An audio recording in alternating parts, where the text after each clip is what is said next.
Vous êtes ici à la rédaction de Ligne Rouge. On va vous apprendre comment est-ce qu'on fabrique ces longs formats. On a plusieurs types de longs formats. On fabrique chaque soir 2 reportages de 5 minutes sur l'actualité du jour. Et chaque semaine, on a aussi un 26 minutes et une fois par mois, un 52 minutes. Donc il y a 5 rédacteurs et 7 JRI qui, eux, fabriquent les longs formats. Alors déjà, chaque lundi matin, on fait une conférence de rédaction. L'idée, c'est un peu de faire le point sur tous les sujets qui sont en diffusion, en tournage, en montage, pour que tout le monde en soit informé. Sur les 26, donc on mettra en diff l'enquête sur Notre-Dame. L'idée, on aimerait bien communiquer dessus parce que c'est vrai que ça a été une longue enquête. On discute des sujets qu'on a envie de lancer, qu'on pense qu'il est intéressant de développer. Pour l'instant, ça c'est complètement fermé, donc j'ai eu la confirmation de la part des parents eux-mêmes et de l'avocat. Il y a 2 principes pour qu'un sujet puisse correspondre au long format qu'on fait. C'est qu'il faut qu'il y ait de l'info et ensuite il faut qu'il y ait un lien avec l'actualité. Nous allons vous dévoiler les détails encore méconnus d'une évasion hors norme.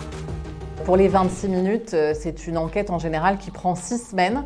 2 semaines d'enquête, 2 semaines de tournage et 2 semaines de montage.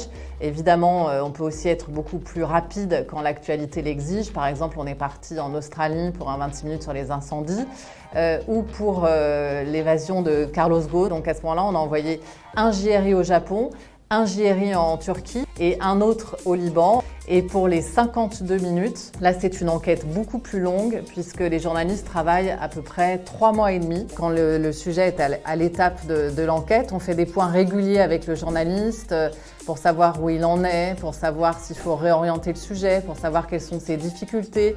Ce que nous disait Céline, c'est peut-être de voir aussi avec le correspondant sur place qui peut tourner. Ça vaut le coup de lui passer un coup de fil parce qu'il pourra te dire comment ça se passe sur place, en quoi c'est compliqué, si vraiment on peut absolument pas sortir la caméra ni un iPhone. Ouais. Souvent les personnes ne veulent pas nous parler, ça peut arriver dans les enquêtes et souvent donc il faut trouver d'autres manières d'obtenir les informations. Vas-y, je vais enchaîner.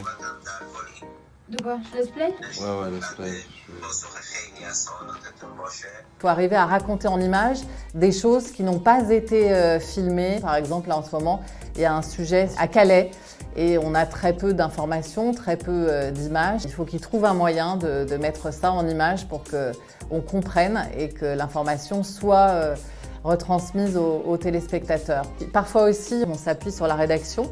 Par exemple, le sujet qu'on a fait sur la nouvelle vie de Nicolas Sarkozy, il a été fait en coproduction entre un journaliste de chez nous et puis un rédacteur du service politique. Bonjour Fabrice Babin, bonjour Benjamin Duhamel.